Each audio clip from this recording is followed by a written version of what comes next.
Hey guys, ഇന്ന് നമ്മൾ പോകുന്നത് വെച്ച് കഴിഞ്ഞാൽ പെരിന്തൽമണ്ണയിൽ എവിടെ സ്ഥിതി ചെയ്യുന്ന ഗംഭീരമായ ഹോട്ടലിലേക്കാണ്. 4:40 വർത്താനം കെട്ടി പാതിരാക്ക് മോട്ടർ ഇറങ്ങിയാണ് നമ്മൾ. ഇവിടെ വന്നപ്പോഴാണ് എല്ലാക്കിൻ്റെ ട്രാഫിക് ബ്ലോക്ക്. അങ്ങനെ ബ്ലോക്കൊക്കെ തീർന്ന് നമ്മൾ എങ്ങനെയൊക്കെ അതിൻ്റെ ഉള്ളിൽ കണ്ട് കയറി കിട്ടിയിട്ടുണ്ട്. ഹോട്ടൽ കാണുമ്പോൾ തന്നെ ഗ്രാൻഡ് ഫീലാണ്. പക്ഷേ നമ്മൾ കയറുന്ന സമയം പീക്ക് ടൈം ആണെന്നുള്ളത് നമുക്ക് വണ്ടി നിർത്താൻ ഒരു സ്ഥലം.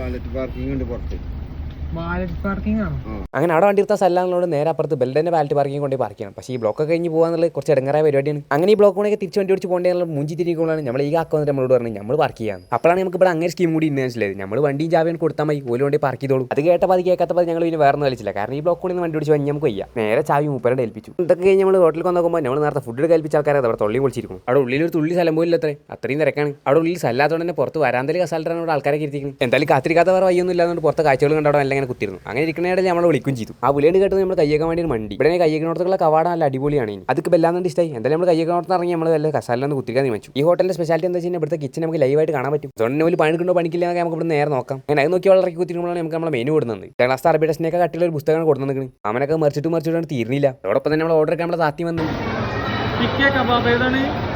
അങ്ങനെ ടിക്കറ്റും കബാബായിട്ട് നമ്മൾ ഓരോ സാധനങ്ങൾ ഓർഡർ ചെയ്തു. പിന്നെ ചെറിയൊരു വെയിറ്റിംഗ് ടൈമിന് ശേഷം നമുക്ക് സാധനം കൊടുത്തിട്ട് ചെയ്തു. അങ്ങനെ നമ്മൾ ടൈമിൽ തലങ്ങ് വിലങ്ങായിട്ട് നമ്മൾ ഓരോ സാധനങ്ങളായിട്ട് പോലും നിരത്തി വെക്കലാണ്. നമ്മൾ ഓർഡർ ചെയ്ത എല്ലാ സാധനങ്ങളിലും ഉറപ്പെടുത്തിയ ശേഷം നമ്മൾ നേരെ യുദ്ധത്തിലേക്കാണ് കടന്നു. പിന്നെ കഴിക്കലും കഴിഞ്ഞ് നമ്മൾ എല്ലാവരും പുറത്തിറങ്ങും ചെയ്തു. പുറത്തിറങ്ങി പിന്നെ നമ്മളെ കാക്കാനെ കണ്ട് കാക്കാടത്ത് വാലറ്റും കൊടുത്തപ്പോൾ നമ്മുടെ കാർ മൂപ്പരെടുത്തിരുന്നു. പിന്നെ നമ്മളെ കാർ എടുത്ത് കാക്കാണ്ട് സലാമും പറഞ്ഞ് നമ്മൾ വണ്ടിയിൽ എല്ലാத்தைയും പെറുക്കിയിട്ടാണ് പോകുന്നു. അപ്പോൾ ഓക്കെ, അടുത്തുള്ളത് കാണാം.